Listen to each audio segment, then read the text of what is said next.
pesan politik bahwa kalian hati-hati kalau kalian melakukan pemakzulan terhadap Gibran, risiko politiknya ada.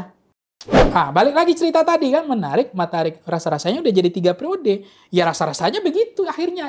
Itulah persepsi publik yang membaca bahwa kalau Pak Prabowo memang tidak punya intervensi, gunakan otoritas, hak prerogatif. Tapi kan yang PCO hari ini kan canggih. Boleh lah, ya kan? Tapi saya ngomong masih senang. Undang-undang ITE udah nggak ada. Prabowo kita berterima kasih. Ini real nih, konkret nih kan. Karena nggak lalu undang-undang ITE dipidana kita ngomong salah-salah.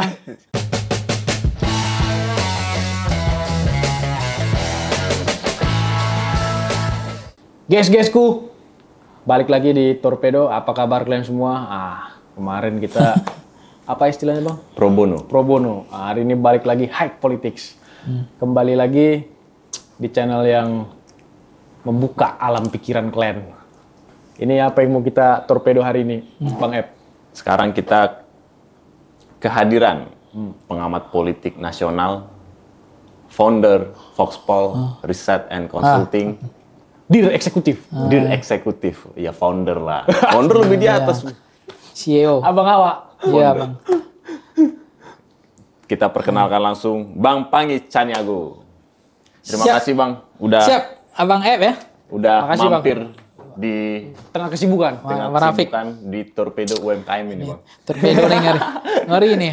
UMKM ya. Dan UMKM. kalau Foxpol UMKM juga. Oh enggak lah Bang, itu dari retail itu Bang. Tapi Torpedo ini yang ngeri nih. Semangatnya Torpedo Bang. Iya. Semoga kita bisa lah Jadi ingat kambing saya. Semua narasumber datang di sini begitu bang. Iya sama ya. Berarti persepsi itu sama ya. sama Bang. Nggak ada yang beda Tapi sama bukan Rafiq. itu tujuannya Bang. Kita ciptakan Torpedo ini kayak mana Bang?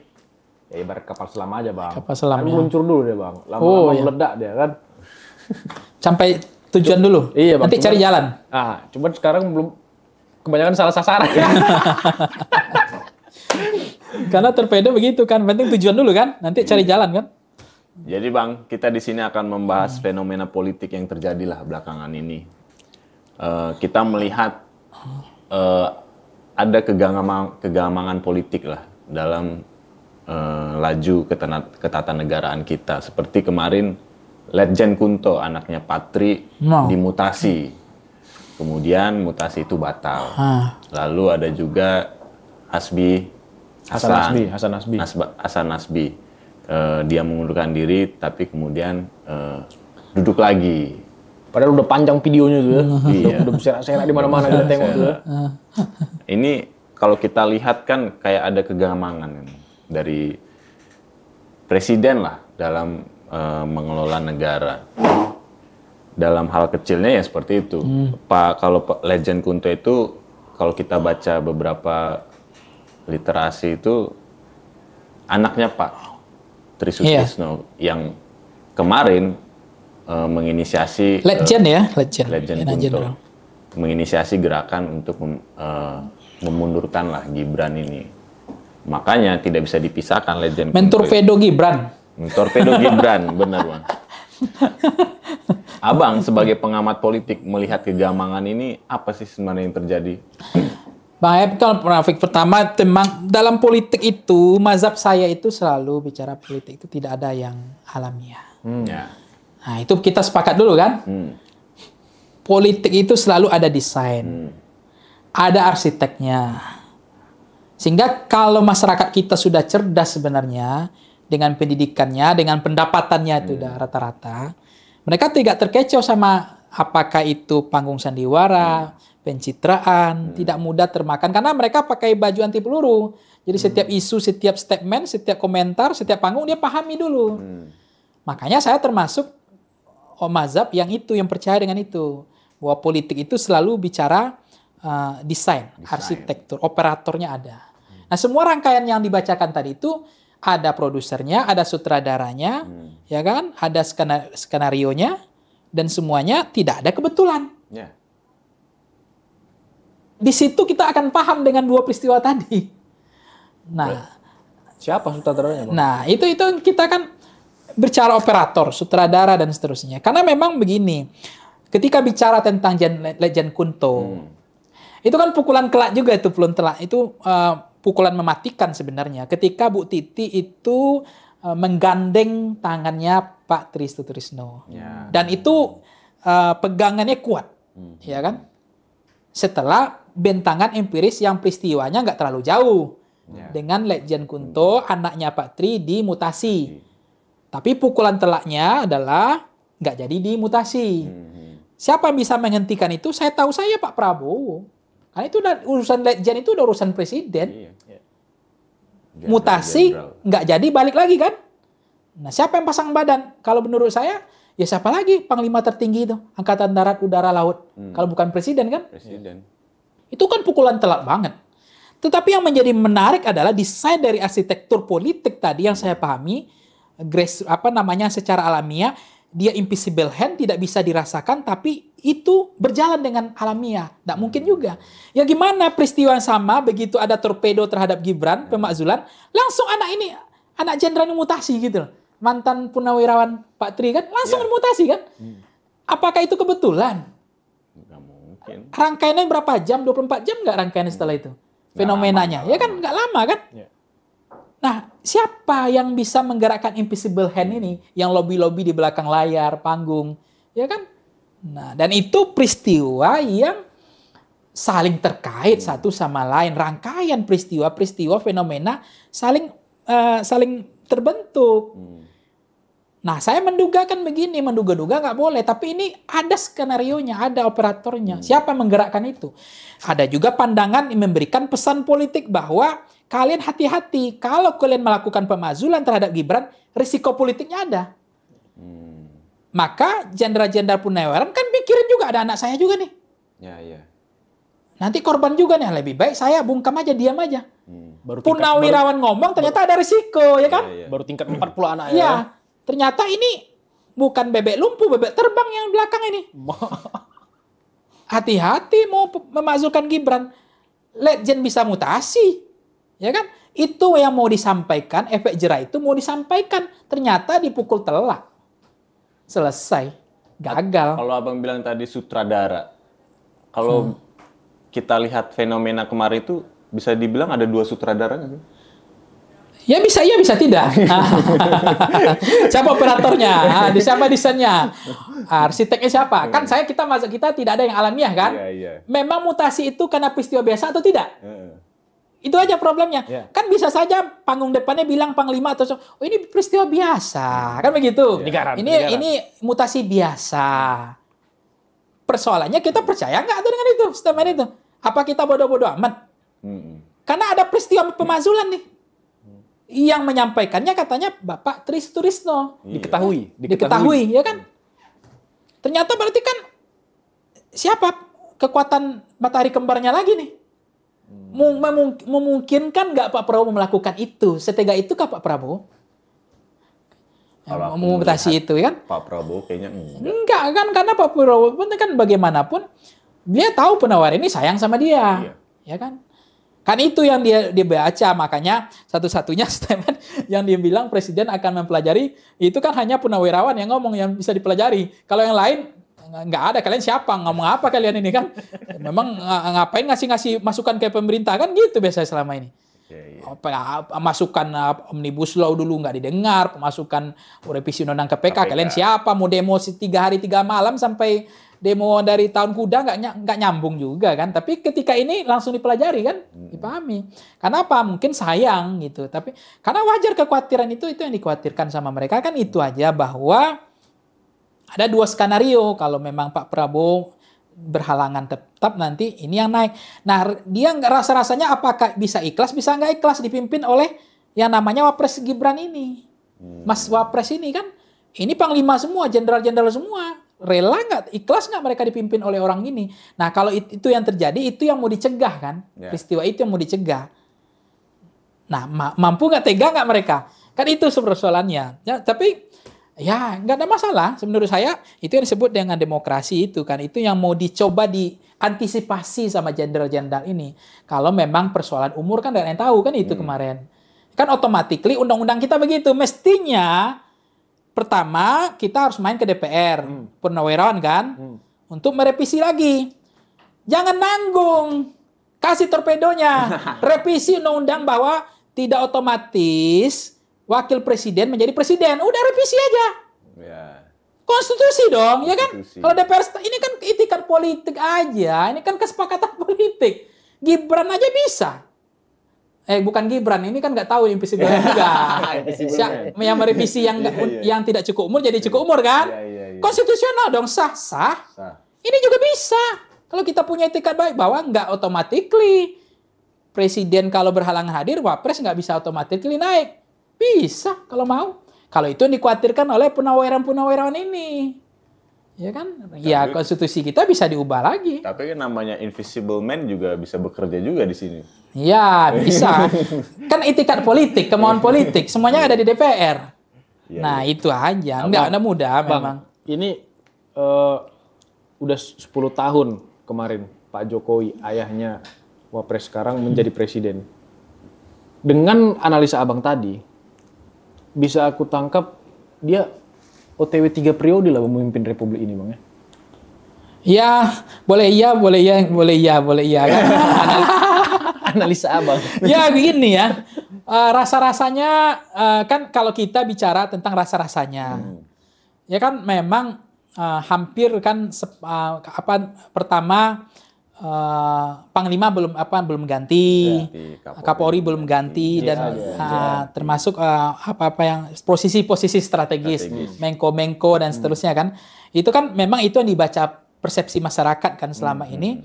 Ini memang kok rasa-rasanya masih presidennya Jokowi. Itu yang kedua, orang menganggap ini matahari kembar kan itu sebenarnya. Karena komposisi kan orang-orang lama semua kan.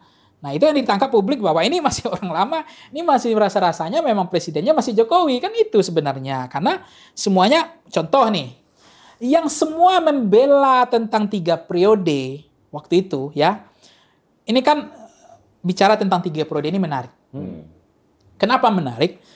Karena semuanya waktu itu, kalau ini kan itikat politik, deal-deal politik aja, elit semuanya. Kalau itu mau kemarin, itu barang ini jadi. Karena nggak ada ketua umum yang tidak menolak itu. Sebut namanya Pak Erlangga, sebut namanya Pak Caimin KB, sebut namanya dari Golkar, dari Nasdem atau dari manapun, dari PKS atau dari PAN atau yang lain. Kan nggak ada yang berani mengatakan menolak 3 periode sebenarnya. Statement mereka coba cari nggak ada loh. PDIP? Nah, itulah menariknya PDIP itu. Nah, itu yang saya ingin sampaikan. Nah, PDIP kan ini bukan gosip sebenarnya. Kan ada pengakuannya Sekjen, Pak Hasto kan. Salah satu membuat mereka pisah ranjang, pisah jalan di persimpangan jalan, iya gara-gara ini kan. Karena Bahlil udah ngomong waktu itu, ya kan. Dengan isu persoalan COVID. Kemudian Erlangga bicara tentang ekonomi yang nggak maksimal. Luhut bicara big data, ya kan. Ini kan Zulhas ngomong, semua ada ngomong. Yang nggak cocok barang satu ini aja. Karena waktu itu saya dengar memang Ibu Mega nggak mengizinkan. Makanya saya katakan Ibu Mega itu gatekeeper, penjaga gawang demokrasi. Yang kalau artinya secara politik, kekuatan politik DPR sudah tuntas, sudah selesai. Bahwa 3 periode ini jadi. Nah, apa yang dimaksud dengan tadi persoalan ini 3 periode, apa hubungannya dengan peristiwa tadi kan? Peristiwa jangan-jangan rasa-rasanya kok rasa-rasa 3 periode lagi, ya kan? Karena semua orang yang ngomong tadi barternya jelas konversinya, semuanya jadi kok di parlemen, di kabinet hari ini. Yang kemarin pasang badan 3 periode itu nggak ada, coba sebut. Pak Erlangga ada, Pak Bahlil ada, Pak Luhut ada, Pak Zulhas ada semua. Nggak sia-sia dong kita bicara 3 periode, nggak sia-sia dong kita bilang ada matahari kembar. Intervensinya terasa kan. Nah, sederhana sebenarnya untuk membuktikan bahwa Pak Prabowo mengatakan saya presiden bukan boneka. Saya sowan tuh biasa. Kalau saya kan lucu itu, semua orang ketawa kan. Kalau bisa Gus Dur hidup, saya mau sowan ke Gus Dur juga kan. Gitu.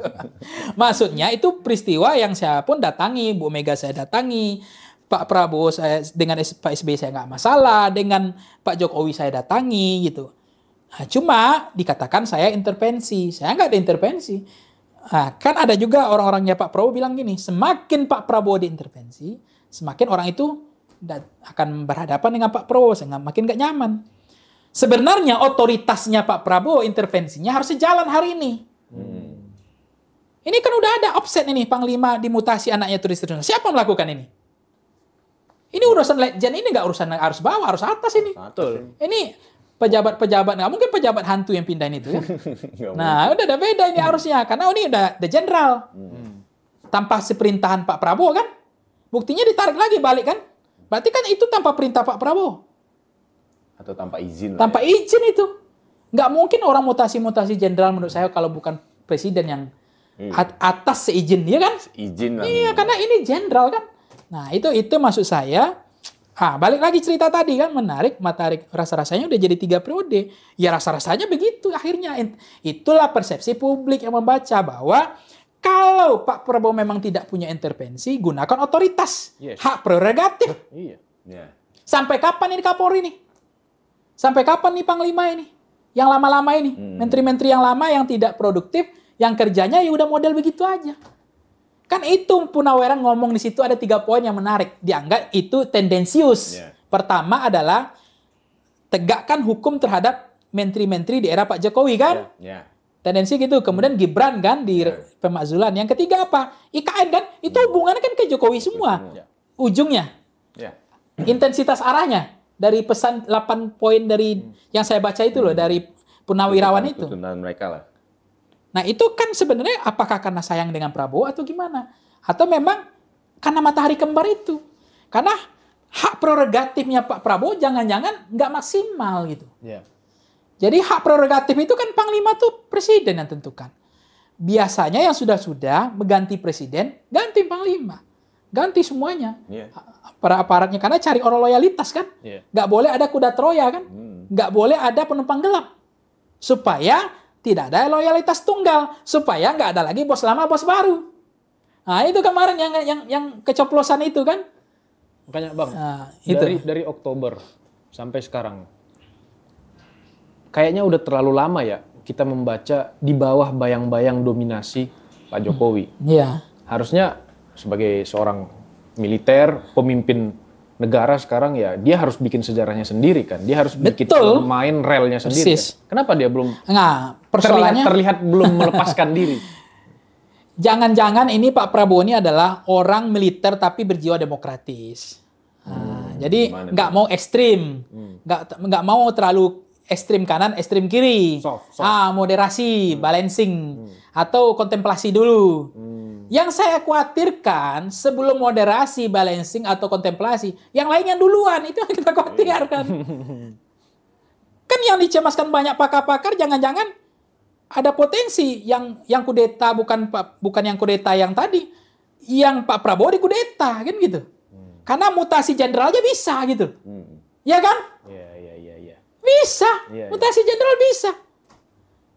Saya hakul yakin dengan pendapat saya bahwa mutasi jenderal itu tidak seizin Pak Prabowo, ya kan? Karena nggak mungkin Pak Prabowo tega memutasi anaknya Jenderal Tri Sutrisno yang dia sangat hormati. Ditunjukkan langsung di panggung depan, langsung Bu Titik gandeng kuat, ya kan? Ya. Jelas, kan itu yang dikhawatirkan. Jenderal bisa dimutasi, yang punya prajurit ini semua. Kalau ada kudeta gimana kemarin? Kalau ternyata jenderal yang mutasi itu nggak jadi tetap di situ, ya kan? Siapa yang tugaskan yang jenderal baru ini kan? Berarti ada 2 presiden kan? Nah itu, yang dikhawatirkan Purnawirawan, makanya Purnawirawan nggak bisa disalahkan juga. Bukan yang ini yang dikudeta, Prabowo-nya dikudeta, itu yang dikhawatirkan. Tapi bisa iya, bisa tidak. Atau dianggap kita ini terlalu mengkhawatirkan, Anda ini ngada-ngada. Tapi yang namanya Purnawirawan kan bicara kemungkinan terburuk. Yang namanya Pas Pampres pasti bilang gini, kondisi yang tidak aman, kondisi yang aman itulah kondisi yang tidak aman. Kan waspada tingkat tinggi. Mana Setia mungkin? waspada. Iya. Waspada. Iya kan? Kita liputan di istana juga kebetulan ya.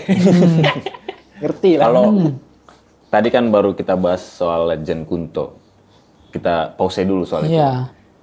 Nah, tema kedua itu soal Hasan Nasbi. Iya. Kalau menurut Abang, ada peran sutradara kedua ini? Ya, tentu kita lihat dulu sejarah PCO. Siapa yang membuat ini kan dulu gabung dengan kalau nggak salah dulu KSP ya. Ya kan? Dulu ya. Ya atau Seskap ya, KSP kan. Kemudian KSP fokus ke staff kan. Kemudian yang urusan komunikasi didirikan sendiri couplingnya. Yang namanya PCO kan, urusan komunikasi. Bisa komunikasi politiknya, ekonominya, sosial. Jadi istilahnya juru bicara lah di situ. Kepala sekolahnya PCO kan. Nah, siapa yang dirikan? Siapa yang di era siapa? Itu kan juga menarik sebenarnya.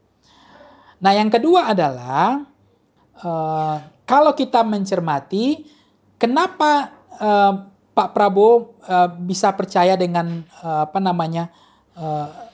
karena jubir itu kan nempel ya selalu ya. Selama ini kan kita kalau baca Anda Melerangeng, tokoh-tokoh yang lain kan nempel terus ke presiden.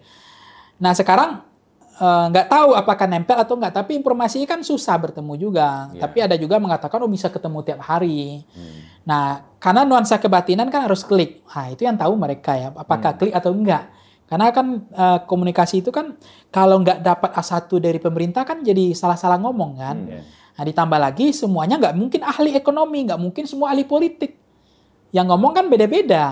Makanya kemungkinan yang PCO hari ini mungkin dia akan menahan diri masuk jadi panggung belakang. Karena nggak akan maju lagi. Jadi akan disesuaikan ekonomi ini yang ngomong, politik ini yang ngomong, belajar dari peristiwa ini. Nah pertanyaannya kenapa kemudian Pak Prabowo memberikan level confidence yang cukup untuk itu? Mungkin juga karena memang butuh, bisa iya, bisa tidak, atau menghargai, menghormati. Wong jubirnya aja udah dipindah ke Prasetyo Hadi kok Mensesnek. Nah, ya itulah kita nggak tahu Pak Prabowo menjaga itu ya, tujuannya baik atau tidak. Tetapi prinsipnya sebenarnya bisa saja itu antara ada dan tiada. Disirte, ya kan? Tapi Pak Prabowo menghargai itu. Karena ini kan dibentuk di era Pak Jokowi. Dia dalam tanda petik menghargai. Nah, tapi kan yang PCO hari ini kan canggih. Boleh lah, ya kan? Anti mainstream kan? Ya, panggungnya dapat. Gelembung sentimennya positif dong, ya kan? Saya nggak haus kekuasaan, saya nggak minta jabatan. Saatnya menepi. Kalau memang kita udah nggak sanggup mengatasi masalahnya, ya kan? Kemudian saya izin, surat itu sudah saya saksikan kepada orang sahabat terbaik saya, sedekat saya. Ternyata presiden nggak tanda tangan, ya kan? Iya positif. Artinya kan kita nggak minta, kita dibutuhkan kan? Meskipun pada saat sama Pak Prabowo bisa iya bisa dua sentimen. Masa Prabowo gini banget? Nggak ada lagi, nggak. Tapi ada juga, Pak Prabowo baik, dia menjaga semuanya. Karena dianggap mungkin PCO-nya berjasa, berkontribusi dalam konteks pilpres, mendekatkan, mengatasi masalah isu-isu yang kemarin mendowngrade presiden hari ini, ya kan? Artinya berjasa lah, ya kan? Kan Pak Prabowo ini orang nggak suka melupakan jasa orang, kebaikan orang. Pak Prabowo nggak suka meremehkan orang yang sudah berdarah-darah. Nah itu yang dijaga perasaan itu mungkin ya. Tapi apakah nanti setelah ini akan diberdayakan atau tidak, nggak tahu. Nah, atau memang sengaja besok nggak terlalu show lagi, nggak terlalu bising lagi. Artinya lebih banyak di belakang layar. Itu. Bang, tapi canggih aja, canggih. Artinya anti mainstream. Jadi sahabat abang itu yang canggih. Ya, canggih, hebat. Saya aja belum tentu bisa begitu. Maksudnya gini, empati itu nggak gampang. Ngelola sentimen kan. Orang respect kan. Udah macam betul aja kemarin video itu bang. Iya. Pakai sepatu ya kan, jalan. Kan itu sampai ada video-video banyak mengatakan, nggak semudah itu banyak. Ini memberikan contoh patsun politik model baru. Kan banyak orang nggak mau berhenti, padahal udah melanggar etika atau udah, tapi ngotot tetap menjabat. Nah kalau beliau menepi dengan sendirinya, dengan sadar kan gitu. Nah ini dibilang waktu itu kan langkah orang seperti ini di Indonesia hari ini. Kan udah berhasil. Memang langkah kan, orang mau mundur kan. Rata-rata haus kan. Bang, Letjen Kunto tadi kita tarik benang merahnya ke Pak Tri Sutrisno. Nah, sutradara yang kedua, Hasan Nasbi ini kita baca literatur di media juga memang dekat kan sama Pak Jokowi. Dalam teori patron klien, kawan ini kliennya Pak Jokowi patronnya. Kalau menurut abang gimana? Iya begini. Ada hubungannya ke sana nggak?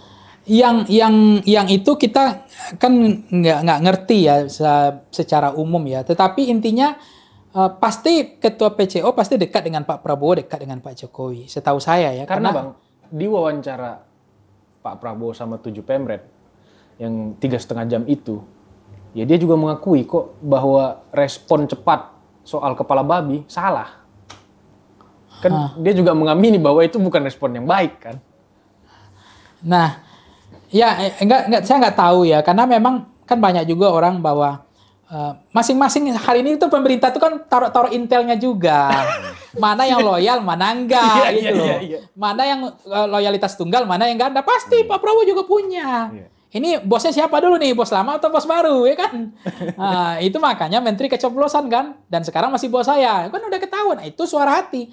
Karena itu kan refleks. Ya kan? Nggak dibuat-buat. Itu harus suara kebatinan kan.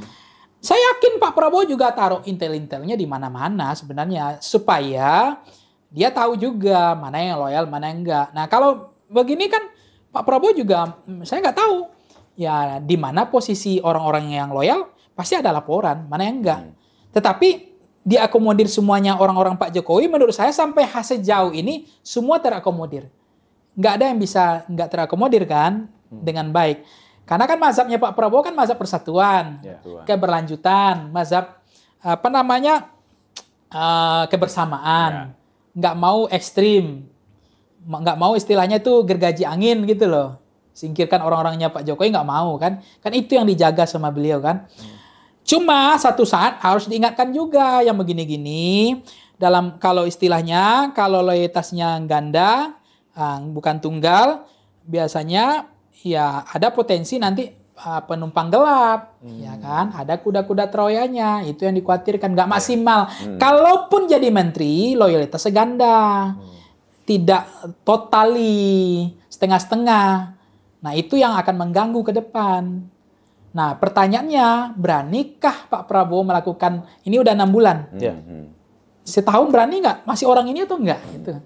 Jadi Bang, atas beberapa fenomena tadi, pertama Legend Kunto, kemudian Hasan Nasbi, lalu kemarin juga ada juga kalau kita lihat Sespim tim datangi peserta Sespim, peserta Sespim dalam konteks ini Pak Jokowi, itu kan Polri ya. Lalu adalah beberapa menteri. Sespim itu menarik itu Sespim. Mengatakan bos, tunggu dulu Pak. Ini aku coba kumpulkan semua. Dan biar Bang Panggung torpedo ya. Torpedo ya. Oh, panggung-panggungnya semua ya. Panggung depan itu panggung depan kan semua. Yang kita hadirkan kan secara semiotik ya peserta Sespim itu bicara soal Polri. Itu kan izinnya Sespim yang akan menjadi jenderal, pimpinan mengisi Kapolda posisi-posisi strategis di Polri. Iya. Kemudian bukan kaleng-kaleng loh itu. Bukan kaleng-kaleng. Pemimpin lah, pemimpin Polri lah. Kemudian Legend Kunto, kemudian dari sipilnya tadi ada Hasan Nasbi. Secara politik, Pak Prabowo ini menemukan banyak gejolak-gejolak yang kalau saya bilang sih menghancurkan legitimasi politik dia sebagai pemimpin negara, Bang ya.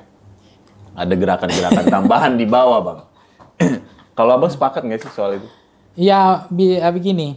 Kalau apakah akan menjadi beban atau tidak? Ya kan itu problemnya. Kalau ada menarik tadi itu, Ayu bilang ya, kan setiap pemimpin tuh punya sejarah. Mereka yang akan menentukan langkahnya masing-masing.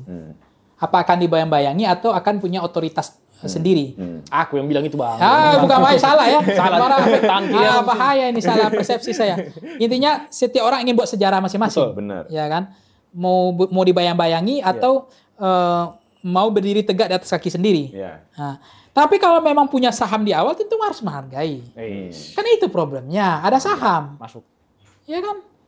Makanya presiden itu tidak akan bisa kalau misalnya yang kemarin terpilih beda lagi, mungkin punya saham 100%. Dia bisa berdiri atas kaki sendiri, tidak ada bayang-bayang lagi. Nah, tapi itu jadi begitu pertemuan Sespim, saya kan waktu itu udah bilang juga. Ada juga kayak orang petinggi Gerindra saya ngomong, oh, ini bukannya meruntuhkan wibawa wibawa marwah harkat presiden. Ini kok seolah-olah memang tunggal, ada matahari kembar, panas ini begini. Karena ini pakai baju dinas. Yang kedua, menghadap posisi bangkunya juga seperti arahan. Nah, ada juga yang balas waktu itu, kenapa yang begitu-gitu diributkan? Ini halal biasa. Maka mungkin Presiden Jokowi menolak silaturahmi. Orang mau datang, masa ditolak? Gitu-gitu kan. Oke lah, saya terima.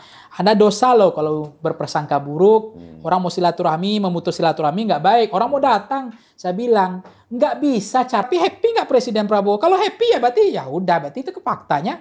Wah, nggak ada masalah. Tapi kalau saya Presiden, saya nggak happy, saya bilang. Karena saya, misalnya, Pak SBY tidak pernah melakukan itu ke Pak Jokowi. Ada panggung pakai baju dinas seperti menghadap ya kan ke Solo lagi kan. Nah di saat menurut saya itu enggak hazard moralnya gimana? Ini enggak menghargai sama sekali menurut saya. Tapi katanya Pak Prabowo happy, gak ada masalah. Kenapa kita yang sakit hati? Bukti gini nih, matahari kembar difitnah macam-macam. Kepatikan akhirnya diutus Pak Jokowi. Ada juga mazhab lain ngomong, ini pandangan lain nih. Ini A1 juga yang ngomong. Bahwa jangan salah, yang minta Jokowi sendiri. Bukan Prabowo yang minta.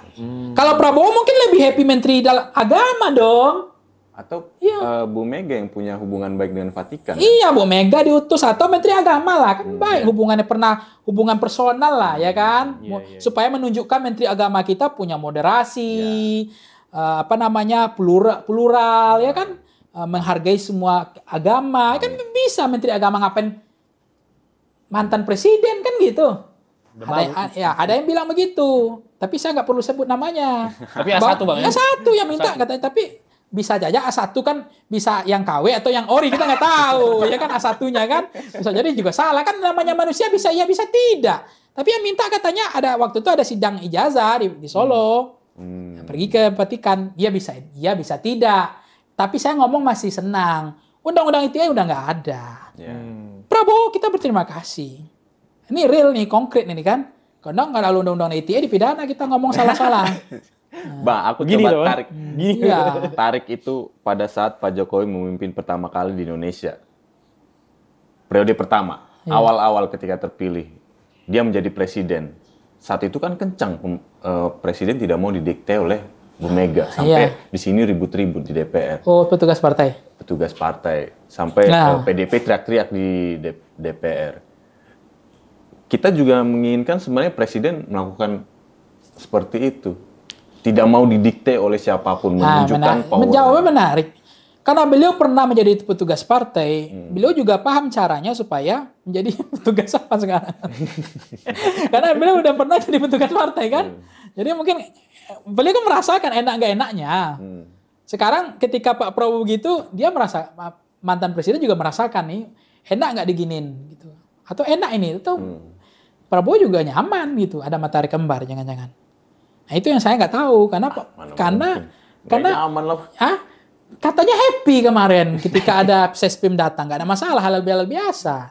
Tapi kan Bang, dalam politik kan yes it means no Bang. Iya, kalau Pak Jokowi memang begitu, sen kanan belok kiri. Kalau ngomong happy berarti nggak happy kan gitu. Kalau Pak Prabowo kan nggak tahu nih yang sebenarnya. Ya itu kan.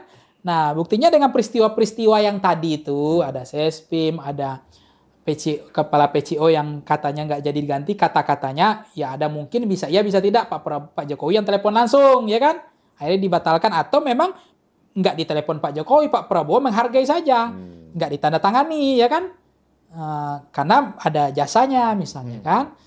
Nah persoalan tadi soal yang lain-lain, ada tadi peristiwa-peristiwa lain kan, peristiwa Jan Kunto kan. Nah itu menurut saya bahwa memang sampai kapan seperti ini akhirnya kan jadi bising. Jadi menurut saya nggak tahu nih kalau memang nggak ada pembelajaran politik. Kalau setahu saya Pak Jokowi itu selalu memberi pelajaran. Kalau ada yang tidak dia suka diganti, ya kan? Saya masih ingat dulu Panglima nggak disuka kan? Langsung kan? Bahkan ada gosipnya sampai Panglima datang ke pestanya nggak disiapkan tempat duduk kan? Sadis itu, ya kan? Maksudnya Setiap yang dia tidak kendaki, nggak ngerti seleranya Pak Prabowo, jeroan seleranya Pak Prabowo, salah membaca pesan makna dari Pak Prabowo, langsung dikasih efek jerah. Pak Prabowo tidak melakukan itu saya lihat hari ini. Justru dikasih lagi panggungnya. Dinaikkan lagi harkat martabatnya. Yang saya khawatirkan yang ada nanti bukan loyalitas. Banyak penumpang gelap. Ya kan?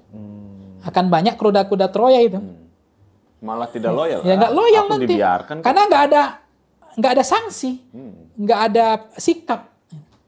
Buktinya hari ini Pak Prabowo kan memang benar memberikan harapan di tengah dianggap ini katanya Indonesia gelap ini. Tapi Pak Prabowo sebagai presiden bilang, oh nggak ada terang. Siapa bilang mudik itu sepi, rame itu kan? Nggak ada ekonomi ini terbaik, inflasi kita paling terbaik di dunia kan gitu. Utang kita paling rendah. Kemudian kita berterima kasih ke Pak Jokowi. Kalau bukan karena Pak Jokowi, bukan saya muji-muji hari ini ada Gibran pun nggak ada Gibran, saya katakan ini karena legasinya Pak Jokowi. Kita nikmati. Kan beliau selalu bilang begitu.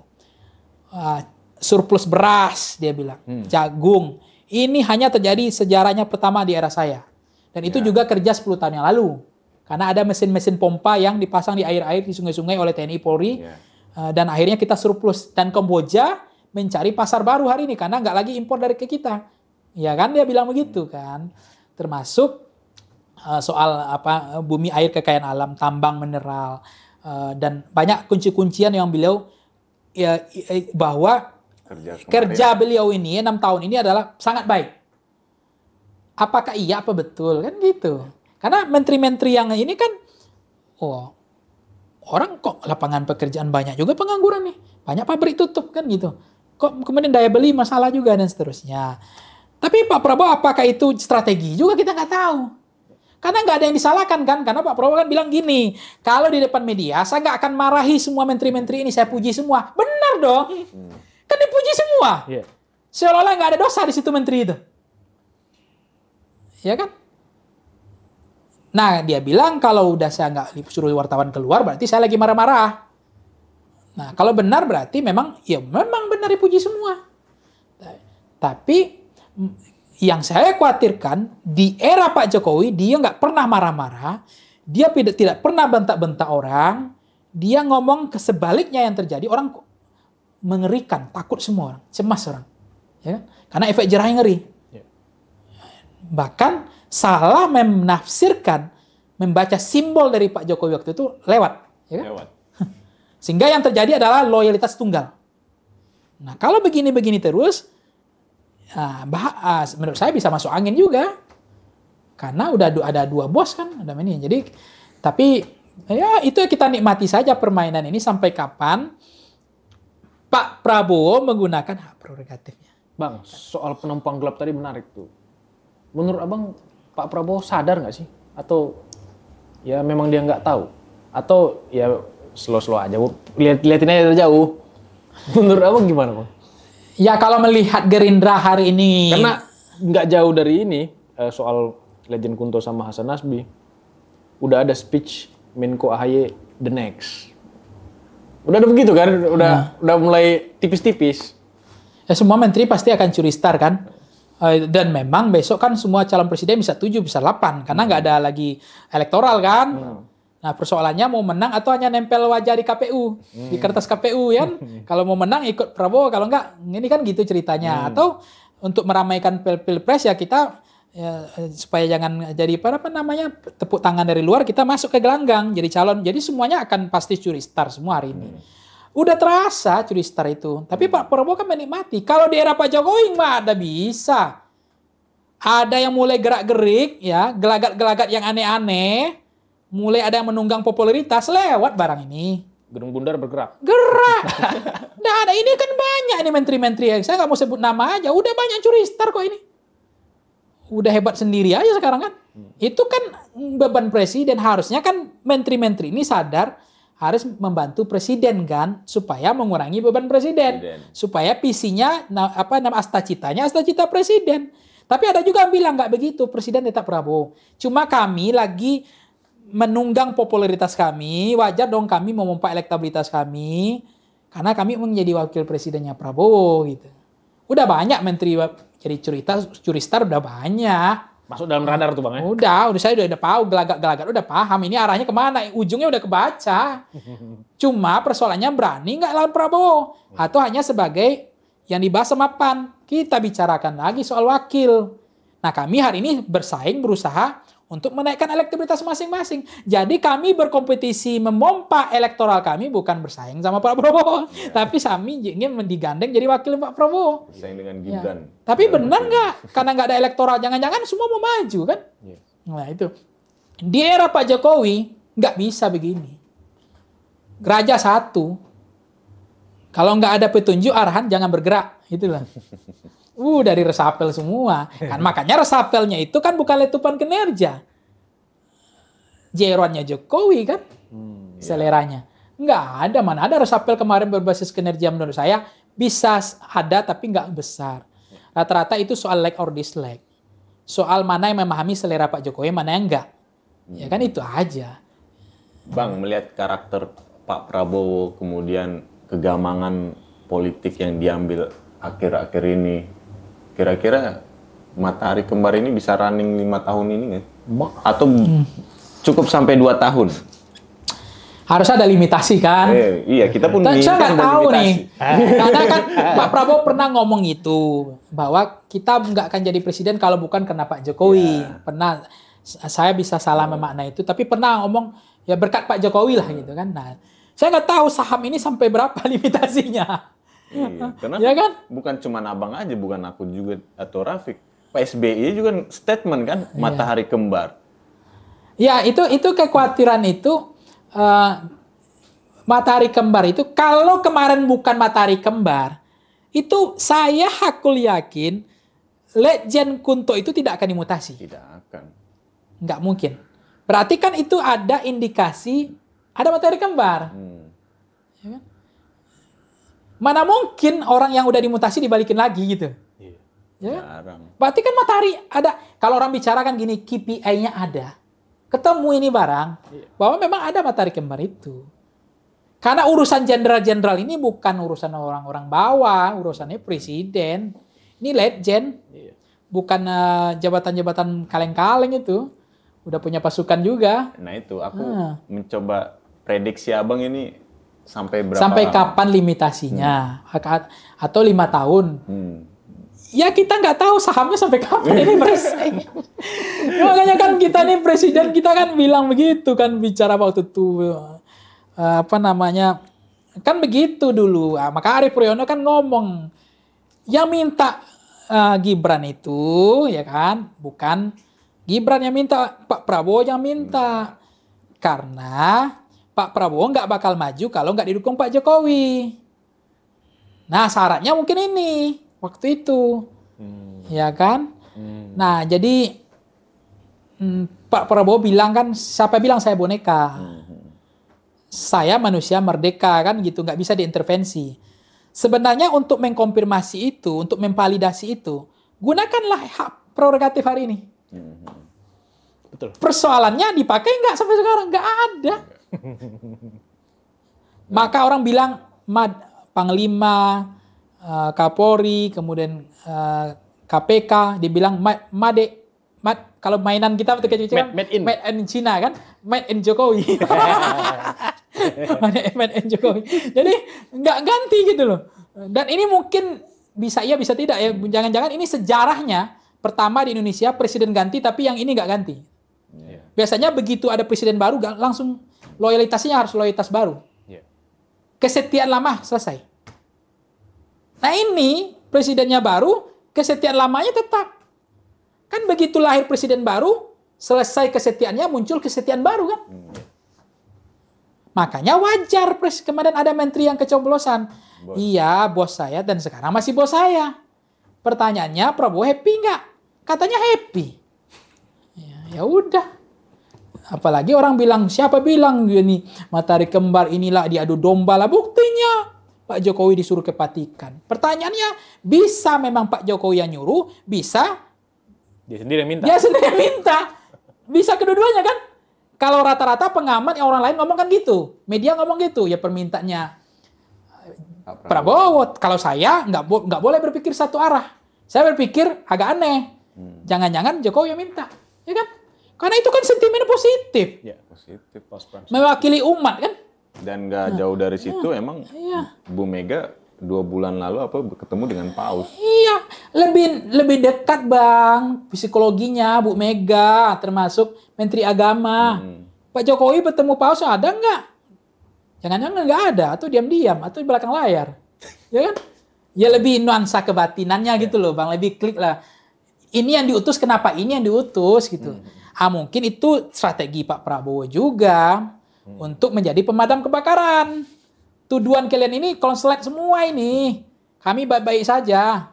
Kalian yang bising. Jangan dipecah, jangan diadu domba. Nah, kirimlah beliau kan. Tapi sentimen positif. Baik, bagus. Kalau publik melihat fenomena ini ada indikasi matahari kembar ini, gimana sih Bang? Siapa yang dapat poin dari? Terutama di kampung saya aja waktu saya tampil sebuah TV nasional, dia bilang gini, ngapain sih Pak Jokowi itu mantan presiden ngurus-ngurus begitu? Kayak orang post apa namanya? Post power syndrome. Post power syndrome itu. Anda udah mantan presiden tahu diri lah. Itu orang kampung loh, nggak sekolah loh. Iya. Ngapain nih ngumpul-ngumpul orang polisi pakai judinas begitu? Sambil minum teh talua. Iya, minum teh talua kan. Orang-orang Lapo di Minang kan begitu. Jadi ngomong sampai ke Amerika, Afghanistan, sampai ke Irak. Minumnya teh talua. Warung kopi. Tapi kan benar saya bilang, satu-satunya pemilih dua provinsi di Indonesia yang logik, yang common sense, ya yang benar milih presiden ya Sumatera Barat sama Aceh. Nggak pernah kecele, Bang. Nggak pernah salah milih pemimpin, ya kan? Maksudnya pernah kita hari ini banyak yang menyesali gini, ya dia nggak pilih, nggak pernah menang di situ. Nah itu. Maksud saya budaya Laponya kuat. Tapi dia ngomong gitu, ini mantan presiden ngapain sih kayak nggak tahu diri itu gimana nih? Itu orang nggak sekolah. Orang Lapo-Lapo nelpon saya tampil di TV nasional, dia senang tuh ditelepon. Pak pengamat, ini ngapain sih mantan presiden begini-giniin? Pakai baju dinas, ada ini. Mau ngapain lagi dia ini? Itu. Saya bilang, Anda sakit hati kali ya. Atau bukan pemilih Jokowi ya, saya bilang kan. Enggak, tapi enggak elegan, enggak berkelas, katanya. Enggak fair, katanya. Bagaimana perasaannya Pak Prabowo digituin, gitu. Nah, tapi ada juga, ya Pak Prabowo enggak masalah, saya bilang. Halal biasa, saya bilang. Apa ya salahnya, kan gitu, katanya. Silaturahmi, apa dilarang orang. Nah, kalau saya mikirnya sederhana aja. Kenapa harus dipamer? Kenapa harus di-show force-kan? Kenapa harus pakai baju dinas? Kan gitu aja saya. Nggak bisa diam-diam. Mau ngapain lagi? Berarti kalau show force ini ditujuan kemana pesan ini? Politik simbolisme. Simbol ini. Apakah simbol ini disampaikan ke penguasa? Atau pesan ini disimbolkan kepada pihak lain? Bahwa saya walaupun kalian tuduh saya bukan presiden lagi, saya mantan presiden, tapi saya masih dihormati, dihargai. Dan orang datang ke rumah saya. Jadi tuduhan kalian yang mengatakan kalau Jokowi tidak lagi jadi presiden akan jadi bebek lumpuh, salah. Buktinya pengaruhnya masih kuat. Nah, pesan ini mau kemana nih dia sampaikan nih? Karena ini formal. Mau ditujukan kemana sama Jokowi coba? Bang, kalau kondisi ini masih dirawat terus sampai 2029 nanti, apakah ini akan berpengaruh terhadap elektabilitas Pak Prabowo? Nah, itu yang menarik sebenarnya. Saya nggak mikir sih, Pak Prabowo ini mau jadi nggak tahu sih. Beliau mungkin ingin bekerja saja. Nanti namanya partai menang pemilu, nanti kan bonus ya. Mau jadi terpilih lagi mungkin bonus. Dia bilang pentingnya mengabdi lah. Karena cuma satu lagi, kalau beliau banyak yang bekerja tidak loyal, ya, kan setengah hati. Nah, itu akan berurusan dengan approval rating kan? Tingkat kepuasan nanti kan level confidence-nya. Makin rendah ke tingkat kepuasan, makin rendah tingkat level confidence, itu akan muncul ada orang yang akan berani maju ke panggung itu. Kenapa muncul banyak calon wali kota, bupati, calon tunggal? Karena nggak ada yang berani bisa aja. Karena memang gelembung elektoralnya nggak ada yang berani nandingi. Makanya calon tunggal. Nah, kalau mereka tidak loyal, tidak sungguh-sungguh bekerja membantu presiden, banyak agenda masing-masing, maka sekarang bolehlah Pak Prabowo masih percaya diri, karena approval rating masih di atas 80%, katanya begitu. Saya nggak lihat sendiri nih. Karena kalau dia punya misi kedua, menarik lagi. Misi kedua misalnya, Oh, saya penguasa dong. Ya. The ruling party. Wajar dong saya ingin partai saya jadi pemenang pemilu.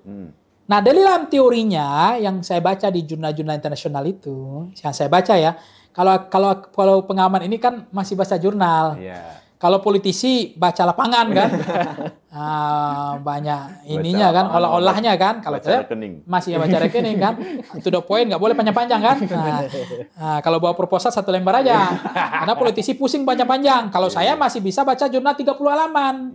Saya baca di situ, kalau orang puas dengan kinerja presidennya, approval-ratingnya bagus, maka preferensi pilihan pemilihnya, partai nanti, akan cenderung trennya akan memilih partai presiden incumbent.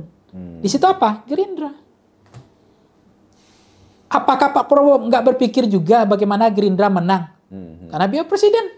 Atau Pak Prabowo bilang, nggak, mau udah aman, nggak perlu. Saya hari ini presiden Gerindra, semua menteri-menteri saya kasih ruang semua. Bahkan Menteri Pertanian sendiri bukan kader Gerindra. Ya kan? Menteri Kelautan bukan kader Gerindra. Menteri PU bukan kader Gerindra. Saya happy, kenapa? Saya cari orang yang qualified. Jauh lebih besar bagi saya kepentingan nasional dibanding kepentingan Gerindra. Oh, itu keren, berkelas. Kalau begitu besok kalah gimana? Tapi kalau memang misalnya, udah wajar Pak Prabowo, kita penguasa, masa partai pemenangnya partai lain? Berpikir ke sanakah presiden hari ini? Nah, saya nggak tahu. Karena partai-partai juga punya agenda, punya misi masing-masing. Nah, sejauh ini setiap presiden yang approval-ratingnya bagus, itu pemilihnya akan punya intensitas arah ke sana, ke partai incumbent. Pasti ke sana lah Bang, Iya. karena kemarin juga udah ditetapkan sebagai capres lagi kan. Ya, tapi kan Gerindra kemarin kan bukan partai pemenang, nomor 3 kan? Enggak Bang, maksud saya kalau kondisinya tetap seperti ini, ada anggapan matahari kembar dan kemudian ada kegamangan, sampai 2029 nanti, apakah Prabowo bisa terpilih lagi? Ya, begini, kalau menurut saya, Pak Prabowo ini piawai lihai sebenarnya. Tapi ada juga orang mengatakan terlalu banyak inersikal yang fisik yang salah kan. Tapi saya melihat begini, contoh di dalam konteks program-program ini, sejauh mana nanti dia kan bisa membalikkan keadaan program ini diuji setahun ini kan. Karena program-program yang prioritas jangka pendek itu kan berubah elektoral. Tapi program yang jangka panjang belum tentu jadi elektoral. Karena makan siang gratis ini dianggap program jangka panjang. Karena mencerdaskan kehidupan bangsa nanti 10 tahun lagi hasilnya. Tapi ada juga yang mengatakan ini jangka pendek. Karena yang akan menjadi elektoral rata-rata program jangka pendek. Misal sembako. Misal kenaikan harga dikontrol. Kemarin token listrik. Yang langsung transaksinya langsung dirasakan rakyat. Tapi kalau untuk kepentingan jangka panjang, itu kan program jangka panjang. Nah, sejauh mana mungkinkah Pak Prabowo akan menang lagi? Atau Gerindra akan menang lagi? Di tengah isu matahari kembar. Di tengah loyalitas ganda. Ada 2 bos. Itu yang harus dihitung oleh Prabowo. Kalau menurut saya, di dalam politik, bisa lepiatan, bisa berkelas. Kita nggak boleh nyakiti orang, tapi lapak kapling kita jangan diganggu. Tapi bisa saja, Pak Prabowo bilang, mau jadi presiden, nggak jadi presiden itu bonus. Yang penting berbuat untuk rakyat. Kan begitu. Yang penting program saya dirasakan langsung. Titip saya ke Pak Prabowo sederhana. Kalau ingin terpilih di Sumatera kan sederhana misalnya. Masih memungkinkan nggak Pak Prabowo membuat jembatan Selat Sunda? Kalau infrastruktur mau digelakkan kan? Itu kan menghubungkan Sumatera dengan Jawa. Itu 30 kilo. Kalau kita lihat infrastruktur Cina, coba lihat di YouTube itu. Gunung di belahnya, laut masukin terowongan. Ya kan? Cuma ini Selat Sunda, 75 tahun Indonesia Merdeka, saya nggak tahu 72 berapa tahun Indonesia Merdeka, masih naik kapal begitu, antri 4 jam. Nah itu kan itu infrastruktur, itu jangka panjang kan. Tapi makanya kenapa beliau pilih MBG? Karena jangka pendek. Jadi artinya beliau cerdas. Nah persoalannya nanti puas nggak orang? Token lah gratis. Kenapa pilih yang begitu? Karena itu langsung tidak berdampak ke rakyat. Persoalannya dia terpilih atau tidak lagi, itu tergantung program sebenarnya. Dirasakan nggak ada sama masyarakat. Makanya beliau mengatakan saham itu nggak penting. Karena bagi mereka itu bukan urusan perut rakyat. Jadi dia cari program-program jangka pendek yang berdampak secara elektoral. Maka nanti lihat tingkat kepuasannya akan bagus nggak? Beliau datang kemarin ke pengusaha ke buruh-buruh kan? Itu kan mengganggu nuansa kebatinan pengusaha sebenarnya karena kesulitan pengusaha karena nggak ada sejarahnya presiden datang di acara buruh kan. Karena akan mengganggu kesulitan pengusaha tidak dipahami kan gitu maknanya. Ada dua yang datang ke Mayday, Bung Karno sama Pak Ya, Prabowo. hanya itu kan, itu fakta sejarah. Karena isu itu nggak populis di pengusaha kan, dibohir-bohir toke-toke ini. Prabowo melakukan itu. Jadi anti mainstream sebenarnya menurut saya. Mak kemarin buka-buka baju dia bang ya. Lempar-lempar itu punya. Nah ya sama dengan Deddy Mulyadi. Juga buka-buka baju kan. Yang penting jangan buka celana bahaya. Kalau baju nggak ada masalah. Kan masih ada singlet dalamnya. Ya kan. Nah itulah Indonesia ini. Pendidikan masyarakat kita jangan dianggap seperti negara-negara maju. Pendapatan rakyat Indonesia hasil survei saya itu di atas 700.000 itu hanya di bawah 700.000 maksud saya itu 85%. Buset. Iya, memang kacau. Sehingga memang butuh program-program suntikan. Maka berlakulah BLT, bansos. Kenapa? Pemilihnya begitu. Itu jangka pendek semua loh itu. Itu dalam kemarin dibilang apa? Gentong babi itu kan. Nah itu kenapa? Karena populis langsung. Jangka panjangnya nggak jalan. Makanya gitu-gitu aja. Karena pencitraannya jeroan selera rakyat begitu. Karena karena itu tadi orang memilih Indonesia kan pernah saya sampaikan tadi. Orang memilih di Indonesia, Pak Prabowo besok kan mau dipilih nih atau tidak. Gerindra mau dipilih atau tidak. Kan dia memahami bahwa memang ada juga orang memilih karena ideologi. Karena faktor kanan kiri, kesamaan agama, suku, etnis, daerah, itu kan identitas biasa saja, itu hak prerogatif orang kan. Tapi ternyata di Indonesia nggak cukup. Tidak cukup dengan programatik seperti itu. Di Indonesia butuh klientelistik. Pertukaran uang dan barang. Nah itu, pertanyaanku masih sama mirip-mirip yang tadi Bang. Ketika kondisinya masih seperti ini, made in Jokowi, di 2029 nanti, apakah Jokowi menjadi faktor kunci juga? Enggak. Kalau Pak Jokowi, kan yang bisa dekat dengan rakyat siapa hari ini? Kan Pak Prabowo kan yang punya panggung kan? Siapa yang paling dekat dengan isu sama rakyat? Jokowi atau Prabowo? Siapa yang paling bisa mendekatkan isu ke rakyat itu pemenang. Kalau menurut saya Pak Prabowo enggak, Pak Jokowi panggung mana yang isu apa mau dimainkan? Tapi made in Jokowi semua. Nah persoalannya Gibran mampukah Gibran mendekatkan isunya dengan rakyat? Kalau Pak Prabowo mampu mendekatkan isunya dengan rakyat termasuk MBG ini dan seterusnya, termasuk token listrik gratis kemarin, termasuk katanya apa namanya pinjaman online dibayar negara. Ini yang dekat-dekat aja nih, yang transaksi semua nih, pragmatis semua kan? Termasuk ada KPR gratis, apa namanya? Tanpa bunga. Ya kan? Itu dalam pikiran saya, itu elektoral semua. Canggih orang ini satu ini. Kenapa saya bilang canggih? Bagaimana mungkin tiba-tiba Gerindra bisa menang di Jawa Tengah? Gerindra bisa menang di Banten. Yang semua survei terbalik. Jawa Timur. Ya kan? Jawa Barat. Gerindra semua ini. Sumut. Itu kan canggih itu. Jadi dianggap Prabowo nggak canggih.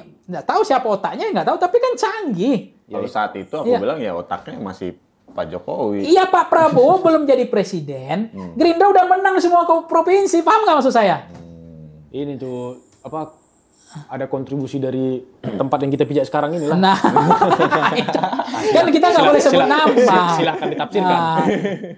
Otak intelektualnya siapa, operatornya, arsiteknya siapa, kan gitu. Maksudnya, apakah Pak Prabowo sebodoh-bodoh itu? Nggak sebodoh itu juga maksud saya. Ini pinter, canggih. Makanya program ini kecenderungan akan jangka pendek semua. Yang langsung elektoral. Makanya saya bilang Selat Sunda nggak yakin saya. Karena nggak selesai 5 tahun. Kalau bangun ekonomi global, belum lagi efisiensi. Nggak ada PU aja habis-habisan dipangkasin. Jangan-jangan besok pangkas gratis kita dapat. Hah? Gratis? Siapa nggak kepikiran tiba-tiba kita ngunting rambut gratis semua? Kan sekarang ada CAP gratis. Tiba-tiba program apa? Semua sawah di Indonesia digratiskan membajaknya. Gimana? Ya? Itu isu dekat nggak rakyat? Isu dekat sama rakyat itu. Prabowo nggak panggil saya aja. Saya ngerti juga cara pikiran dia. Kayaknya dipanggil habis torpedo. Saya ngerti selera rakyat. Kita mau jadi politisi, pejabat ini kan semua saya bilang hantu belau semua. Dia ngerti selera rakyat. Itu elektoral selera rakyat, bukan selera kita kok. Tiba-tiba besok semua anak sekolah gratis pergi sekolah naik angkot gimana? Hah? Selesai. Nggak bangun apa-apa, nggak apa-apa. Nah, Pak Jokowi dia mazhabnya jalan tengah, infrastruktur itu jangka panjang sebenarnya. Tapi tol yang dibangun semua swasta juga yang bangun, jangan bodoh-bodohin juga kita, ngerti kita. Makanya ngomong itu kemarin, kok gunting-gunting pita aja kata siapa namanya? Yusuf Hamka, bangun tol saya kok. Ya kan pencitraan biasa. Presiden ya hak dia lah, ya kan. Tapi kan orang mengatakan Bapak pembangunan berhasil.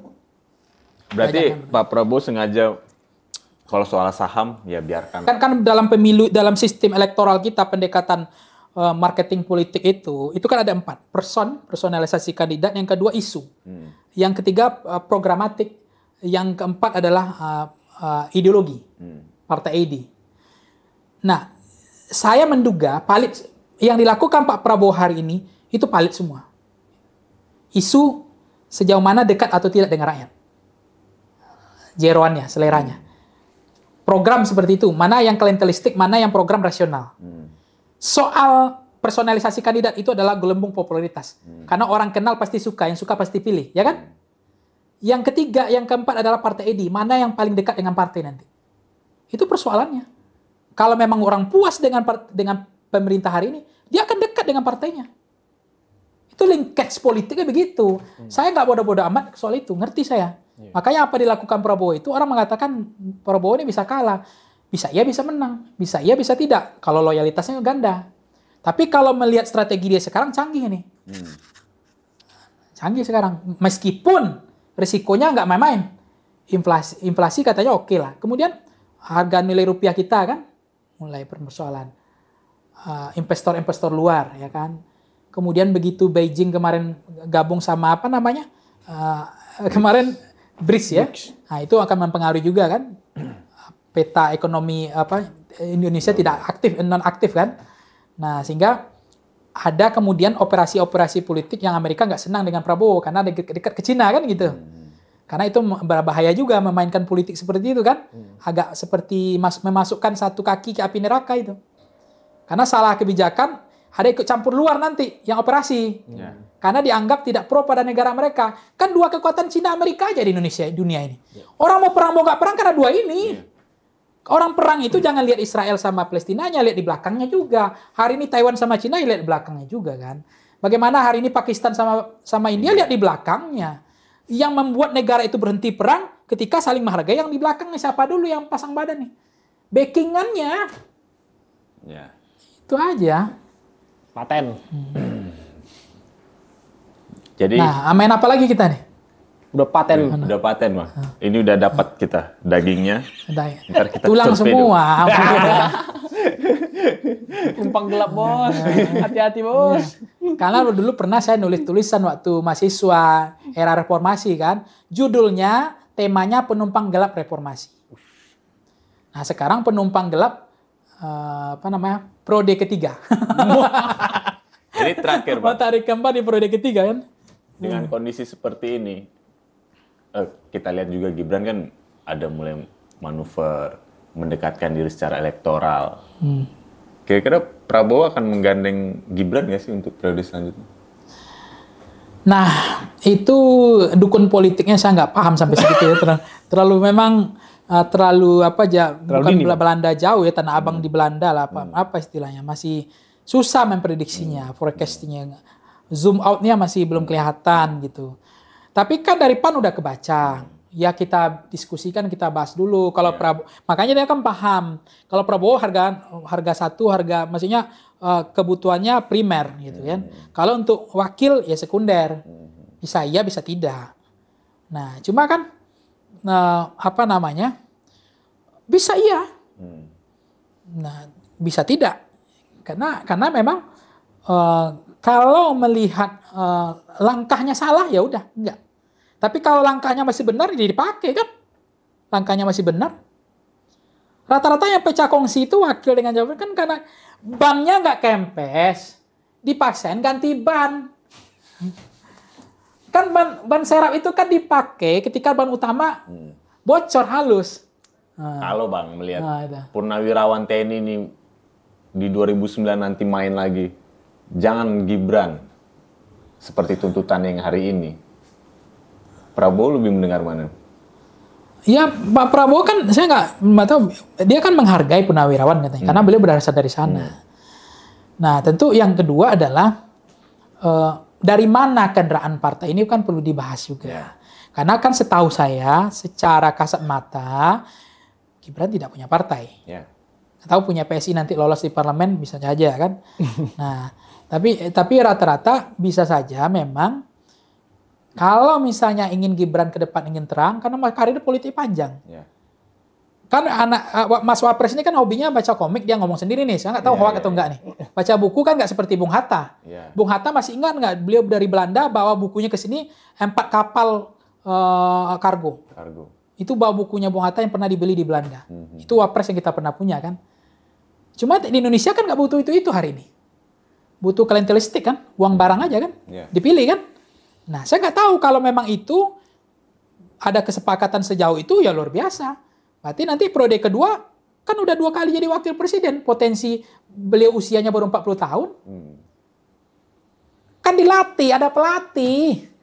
Orang yang nggak bisa ngomong, saya persis masih ingat Gibran itu. Ketika Bapak Jokowi jadi presiden, rambutnya gaya saya ini kan. Siapa yang bilang saya anak haram? Ya kan? Habis itu sekarang kan lebih canggih. Panggung depan udah mulai dikelola. Ini kan panggungnya, waduh polos banget anak ini. Malu saya sebagai bapak ini, anak gak ada sopan santunnya kan gitu. Fakta kok. Kecuali video itu hoax, saya nggak tahu. Ada lengkap itu Bang. Ada. Gini-gini kan. Kapan siapa bilang, kan kalian bilang anak saya anak haram.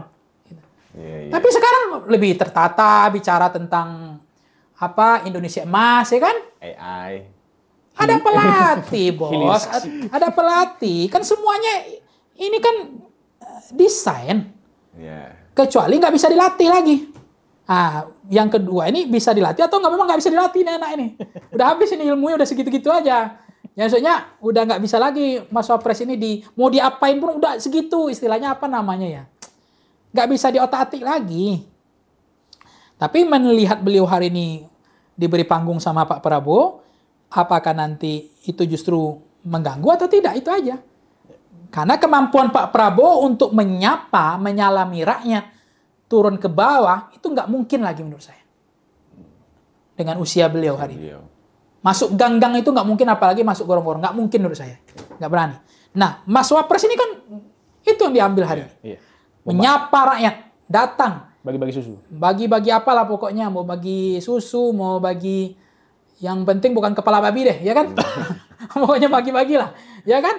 Tapi kan lama-lama nanti di TikTok muncul terus, media sosial muncul terus. Akhirnya kan lama-lama, orang ini kerja. Politik ini ngerti, udahlah. Kita paham politik ini desain kok. Nggak ada alamiah. Semuanya ada operator, ada pelatih. Asal mau. Persoalannya mau nggak dia dilatih. Umurnya masih panjang. Kata orang gitu, kalau kita mau umur panjang agak jajak dikit. Jangan baik-baik berarti. Baik-baik kita. Karena banyak yang baik-baik ini cepat duluan ini. Karena saya lihat umur-umur sekarang tuh menteri-menteri panjang-panjang semua kan. Iya. Yang baik-baik pada lewat. Iya, baik-baik lewat ini. Maksud saya, ini kan anak muda, masih muda. Kita nggak tahu yang nama garis tangan beliau. Kalau itu terjadi, kesimpulan saya sederhana. Pak Jokowi ini dalam hidupnya tidak pernah kalah. Itu fakta. Kalau memang jadi periode kedua ya, atau beliau jadi presiden. Atau jenderal bilang, oh nggak bisa. Pasalnya beda, nggak langsung wapres jadi presiden. Ambil alih kekuasaan vacuum of power. Diambil alih militer, kan bisa. Kan itu terjadi, tapi inkonstitusional. Tiba-tiba preman yang jadi presiden, kan nggak tahu. Dia diserahkan ke militer dulu. Karena jenderal-jenderal nggak terima wapres ini jadi presiden. Tapi kan persoalannya, kalau ini jadi nih, keren nih, berkelas, mantap ini. Udah wakil presiden lagi jadi presiden kan? Bisa. Wah, itu berarti ini memang orang nggak pernah kalah dalam politik kan? Ijazah menang, ya kan? Jadi wali kota menang, gubernur menang, presiden menang. Sakti. Anak semua jadi, walaupun awalnya jadi gorengan, semua cerita gorengan. Semua akhirnya jadi kepala daerah semua, ya kan? Iya. Habis itu, anak jadi wapres 2 kali jadi presiden. Nggak tahu kita nasib. Kalau memang Arief Poyono itu bilang gitu, 99% Gibran presiden. Saya nggak tahu pesannya apa itu. Apa tujuannya itu? Supaya mengingatkan Prabowo hati-hati atau gimana? Ya kan? Atau nunggu 10 tahun lagi, ya kan? Kalau memang Arief Poyono bilang 99%, Gibran akan jadi presiden, berarti kan ada dua kemungkinan. Prabowo ini berhalangan hadir, berhalangan tetap. Yang kedua, Prabowo lewat 2029. Ya kan? Kecuali model kedua, 2 periode jadi wakil kan? Top. Paten pick. Kalau Ngopi dulu kita. Ngopi bang. Iya, yang penting ini pahit nih. Ada banyak dimensi ya. Kalau sama Bang Pang ini ngomongnya, kita sampai tersesat di mana nih poinnya ini. Daging. Anti mainstream aja. Jangan kebanyakan berpikir orang supaya nggak korban pencitraan. Manusia merdeka. Tapi guess-guessku yang aku tangkap politik Indonesia ini dari gelas ke bibir bisa berubah. Yang udah masuk pun bisa termuntahkan. Politik kita ini ya semoga isu-isu kerakyatan, hak-hak dasar rakyat tidak terpinggirkan karena saling sikut antar elit.